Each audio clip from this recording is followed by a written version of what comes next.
Guys, আমি Puja and welcome to my YouTube channel.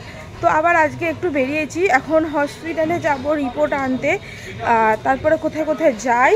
তো আর সারাদিন কী করছি সব কিছু তোমাদের সঙ্গে শেয়ার করব, তো দেখতে থাকো। তো হসপিটালে এসে লাইনে দাঁড়িয়েছিলাম, প্রচুর লাইন পড়েছিল রিপোর্ট নেবার। অন্য সময় পড়ে না, আজকে জানি না কেন এত লাইন পড়েছিল। এই সবেমাত্র আমি রিটার্ন করিয়েছি কদিন আগে, আর এখন আমি এত রোদে দাঁড়িয়ে আছি। ট্যান তো পড়বেই স্বাভাবিক। তারপরে একটু ছাওয়ায় গিয়ে বসলাম একজনকে বলে যে লাইনটা রাখতে। তো যাই হোক, একটু শরীরটা খারাপ করেছিল, সেই কারণে ডাক্তার দেখিয়েছিলাম। তো টেস্ট দিয়েছিল বলে রিপোর্টগুলো আনতে গেছিলাম, টেস্ট হয়ে গেছিলো। তারপরে চলে গেছিলাম চাঁদনি মার্কেটে আমার ফ্রেন্ডের বিয়েতে। আমি হেয়ার কার্ল করতে চেয়েছিলাম, বাট আমার কাছে কার্লার মেশিন নেই, স্ট্রেটনার দিয়ে আমি পারছিলাম না, হয়নি। তো সেই কারণে আমি ভাবলাম ওর বউ হাতে রিসেপশানে আমি কার্ল করব। তো সেই জন্য চাঁদনি মার্কেট চলে গেলাম হেয়ার কার্লার মেশিন কিনতে। তো এদিক ওদিক দোকান দেখে দেখে এখানে সামনে একটা দোকান পেয়েছিলাম, এই যে দেখতে পেলে দোকানটা দেখালাম। তো ওখান থেকে আমি হেয়ার কার্লার মেশিনটা নিয়েছি। তারপরে আমি গেছিলাম এসপ্ল্যানেডে খেতে, খুব জোর আমার খিদে পেয়েছিল, দুপুর হয়ে গেছিলো। তো বাইরে দাঁড়িয়েছিলাম ওখানটা। তো আমার পেছনেই একটা হোটেল বা রেস্টুরেন্ট বলতে পারো, যাই হোক ছিল। এখানে ভাত ডাল থেকে শুরু করে বিরিয়ানি পকোড়া সবই পাওয়া যায়। তো ওখানে গেছিলাম, ওখানে গিয়ে আমি অর্ডার করলাম 1 প্লেট মাটন বিরিয়ানি, ছোট ছোট 5 পিস মাটন, আর একটা হাফ আলু মতন দিয়েছিল। যাই হোক খেলাম, ওটা খেয়ে পেটটা তো অনেক ভরলো। তো তারপরে ভাবলাম কি করব।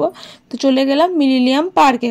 আর একটা কথা বলবো, তোমরা কি ভাবতে পারবে না যে আমি মিলেনিয়াম পার্কে কোনো দিন যাইনি এর আগে। এটা আমি ফার্স্ট টাইম মিলেনিয়াম পার্কে এসেছি।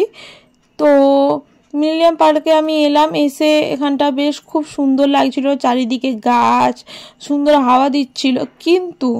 কিন্তু তার সাথে প্রচুর পরিমাণে রোদও ছিল, কারণ ওটা দুপুরের টাইম ছিল। প্রচুর রোদ ছিল, এত রোদ ছিল যে আমার হাতটা আর পাটা জ্বালা জ্বালা করছিল। আমার এত রোদ সত্যি কথা বলতে পছন্দ নয়। আমার প্রচুর গরম হয়, হাত পা জ্বালা জ্বালা করে, র্যাশ হয়ে যায় আমার স্কিনে।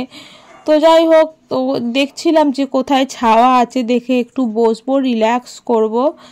তো ওটাই তোমাদের ঘুরে ঘুরে দেখাচ্ছিলাম। আর এদিকে পুরো গঙ্গাটা দেখে এত ভালো লাগছে, যেন মনে হচ্ছিলো যে সেই মুহূর্তে দাঁড়িয়ে মনে হচ্ছিলো যে তখনই আমি গঙ্গার জলে চান করে নিই। এত গরম হচ্ছিল, আর এত গঙ্গার পাশে গঙ্গাটা দেখে এত ভালো লাগছিল। তাই কি সুন্দর মনোরম হাওয়া দিচ্ছে।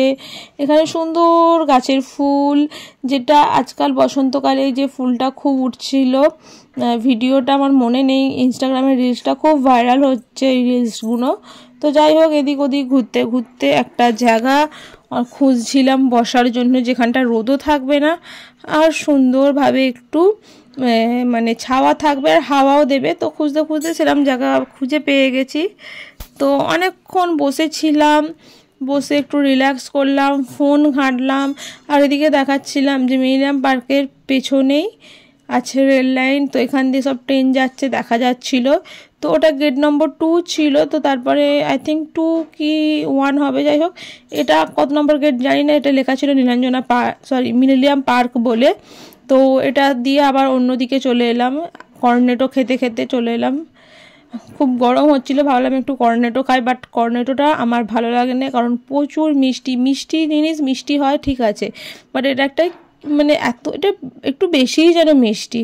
তো যাই হোক, তো আবার ওই অন্যদিকে গেটে গেলাম।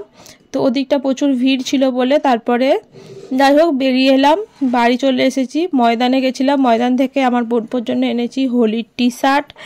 আর আমি যেহেতু বিয়ে বাড়ি যাবো, তো সেই কারণে আমি কিনেছি, আসল ফুল না কিনে আমি কিনেছি 2টো ফুলের ক্লিপ আর একটা ক্রিম আর একটা ফেবিকুইক, কারণ আমার আংটিটা ভেঙে গেছে।